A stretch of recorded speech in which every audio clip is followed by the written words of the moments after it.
विभाजन सूत्र है देखो अगला, दो बिंदुओं ए x1 y1 इसके निर्देशांक हैं, बी है x2 y2 को बिंदु P x, y रेखाखंड ए बी को m1:m2 के अनुपात में आंतरिक रूप से विभाजित करता है। अगर ऐसी कंडीशन है, देखो यहाँ पे एक बिंदु है ए, ठीक है, इसके निर्देशांक दे रखे हैं आपको x1, y1। वैसे ही दूसरा बिंदु है बी, इसके निर्देशांक दे रखे हैं x2, y2। ठीक, तो ये दो बिंदु हैं, इनको जैसे हमने मिला दिया तो कह रहा है कि कोई एक बिंदु है P, इसके निर्देशांक हमने भी x, y माने हैं। मान लेते हैं कि ये इसको m1 और m2 रेशियो में डिवाइड कर रहे हैं। ठीक, तो रेशियो हमने m1 और m2 माना, तो ये जो बीच का बिंदु है P, इसके निर्देशांक क्या होंगे, इसके लिए विभाजन सूत्र होता है। तो देखो जो P के निर्देशांक होते हैं वो x और y में होंगे ना, तो x बराबर क्या होता है, देखो m1 x2 plus m2 x1। तो m वाला फर्स्ट होगा तो x2 आएगा, m2 ये 2 वाले के साथ 1 आएगा। ठीक है, 1 2 2 1, ठीक है, अपॉन m1 प्लस m2। वैसे y जो होगा m1 y2 plus m2 y1 upon m1 plus m2। तो ये दो फॉर्मूले से याद कर लेना विभाजन सूत्र। तो देखो अगला नोट लिखा है, एक रेखाखंड का मध्य बिंदु उसे 1:1 में विभाजित करता है। मध्य बिंदु का मतलब क्या हुआ, देखो कोई लाइन है या कुछ भी चीज़ है, उसका अगर मध्य बिंदु की हम बात करते हैं तो इसका मतलब है कि बराबर अनुपात में विभाजित करना है ना। बराबर का मतलब है 1:1। ठीक, तो हमने यही बोला कि मध्य बिंदु के निर्देशांक की जब बात आती है तो वहाँ पे क्या हो जाएगा, देखो रेशियो m1 m2 सब 1 1 हो गए, तो m1 की जगह भी 1 रखोगे, m2 की जगह भी 1 रखोगे। तो अगर m1 को 1 m2 को 1 रखोगे तो सीधे मध्य बिंदु के निर्देशांक कितने हो जाएंगे, x1 plus x2 upon 1 plus 1 कितना हो जाएगा 2। तो सीधे हो जाएगा x1 प्लस x2 अपॉन 2 और y1 प्लस y2 अपॉन 2, जहाँ पे मध्य बिंदु की बात करते हैं, क्योंकि मध्य बिंदु क्या करता है, इसको 1:1 में विभाजित करता है। तो हमने m1 और m2 की जगह 1 रखना है। ठीक है, तो ऐसे ही यही फॉर्मूले का यूज करना है। देखो अब प्रश्नावली 7.2 का पहला क्वेश्चन है, बिंदुओं -1, 7, 4, -3 को मिलाने वाले रेखाखंड को 2:3 में विभाजित करने वाले बिंदु के निर्देशांक ज्ञात कीजिए। ठीक है, तो विभाजन सूत्र का यूज करेंगे हम। यहाँ पे देखो अगर ए बिंदु है, इसके निर्देशांक है -1, 7। यहाँ पे बी बिंदु है, इसके निर्देशांक है 4, -3। तो हम मान लेते हैं कि यहाँ पे कोई पी बिंदु है, इसके निर्देशांक हम मान लेते हैं x, y। ठीक, किस पे विभाजित कर रहा है, 2:3 पे विभाजित कर रहा है। ठीक है, तो हमको पी बिंदु के निर्देशांक निकालने हैं, तो हम यहाँ पे लिखेंगे विभाजन सूत्र से पहले हम x निकालेंगे फिर y निकालेंगे। ठीक है, तो x बराबर कितना है, यहाँ पे आप देख लो, स्टार्टिंग में लिख भी सकते हो कि ये x1 हो गया, ये y1 हो गया, x2 हो गया, y2 हो गया, m1 बराबर 2, m2 बराबर 3। तो जितनी चीज़ें आपको मिली हैं, तो x बराबर फॉर्मूला क्या होता है, m1 x2 plus m2 x1 upon होता है m1 प्लस m2। ठीक है, तो ये सब चीज़ें लिख सकते हो कि x1 बराबर इतना, y1 इतना, ये सब चीज़ें। तो यहाँ पे हम लिख लेते हैं एक बार, x1 कितना है, देखो आपका x1 है आपका -1 और y1 है आपका 7। ठीक है, वैसे x2 है आपका 4 और y2 है आपका -3। ठीक हो गया। वैसे m1 जो होगा, m1:m2 है ना, तो 2 हो जाएगा और m2 कितना हो जाएगा 3।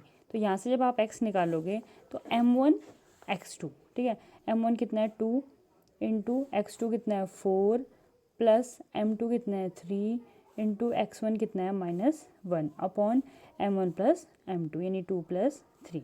ठीक है, तो 4 दूना 8 हो गया, 3 गुणा ऋण 1 करोगे तो ऋण 3 हो जाएगा, बट्टे 3 2 5। तो x बराबर कितना हो जाएगा, 8 में से 3 गया 5, बट्टे 5 बराबर कितना हो जाएगा आपका 1। ठीक, अब y बराबर निकालेंगे तो वो क्या होता है, m1 y2 plus m2 y1 upon m1 plus m2। फिर वैल्यू रख देंगे, m1 कितना है हमारा 2, y2 कितना है देखो -3 प्लस m2 है हमारा 3 और y1 कितना है 7 अपॉन m1 प्लस m2 यानी 2 प्लस 3। तो 3 दूना कितना हो जाएगा 6, 7 21 बट्टे 3 और 2 कितना हो जाएगा 5। ठीक है, तो 21 में से 6 गया कितना होता है 15 बट्टे 5, 5 से काटोगे तो कितनी बार 3 बार। तो बस x हमारा 1 निकल गया और y कितना निकल गया 3। तो हम लिखेंगे अतः बिंदु P के निर्देशांक, यानी जो भी बिंदु में निकालना है, तो बिंदु P के निर्देशांक, तो बिंदु P के निर्देशांक कितने हो जाएंगे, पहले हम x लिखते हैं फिर y ना, तो x है हमारा 1 और y कितना है 3।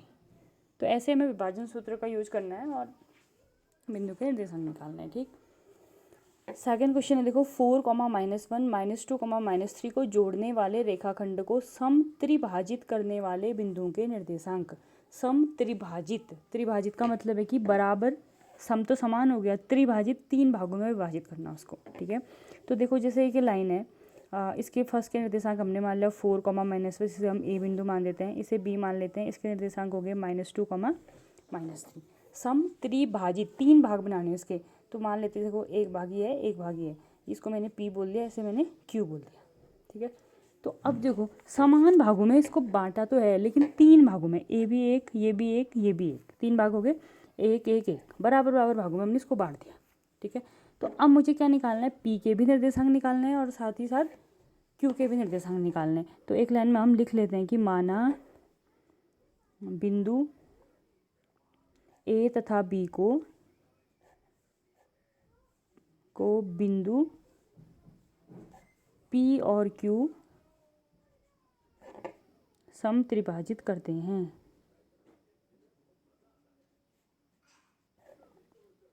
समत्रिभाजित करते हैं, ठीक है। हम मान लेते हैं कि पी और क्यू क्या कर रहे हैं, ए बी को समत्रिभाजित कर रहे हैं, ठीक। अब सबसे पहले हम पी के निर्देशांक मान लेते हैं, ठीक है।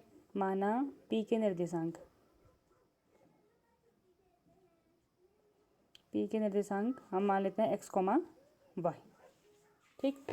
तो देखो विभाजन सूत्र से निकालोगे, उसके लिए क्या है, देखो ये फिगर कैसा बनेगा, ये 4, -1।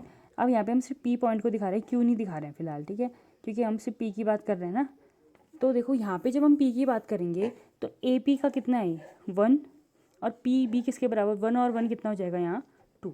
तो अब जो यहाँ पे M1 M2 आएगा, रेशियो जो आ जाएगा वो 1:2 हो जाएगा, ठीक है। बराबर 3 भागों में बांट रहे हैं ना हम, पी पॉइंट की बात कर रहे हैं, तो ए पी कितना है 1, 1 और 1 ये कितना हो गया 2, और यहाँ पे क्यू को फिलहाल हम नेगलेक्ट कर रहे हैं क्योंकि हमें से पी के निर्देशांक निकालने हैं, तो ये रेशियो जाएगा 1:2 हो जाएगा, ठीक है।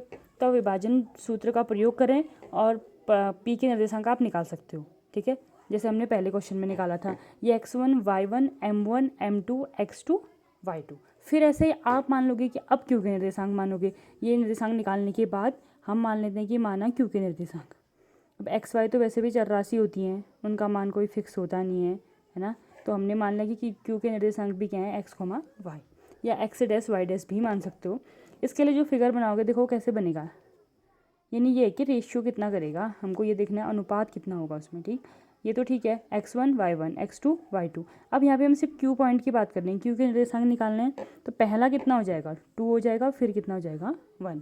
तो अब की बार ये क्या आएगा 2:1, यानी m1 की जगह आप 2 रखोगे और m2 की जगह 1 रखोगे, ठीक है। x1 4 आ गया, y1 -1 आ गया, x2 -2 आ गया, y2 -3। यहाँ पे भी विभाजन सूत्र का प्रयोग करोगे और क्यू पॉइंट के आप क्या करोगे, निर्देशांक निकाल लोगे।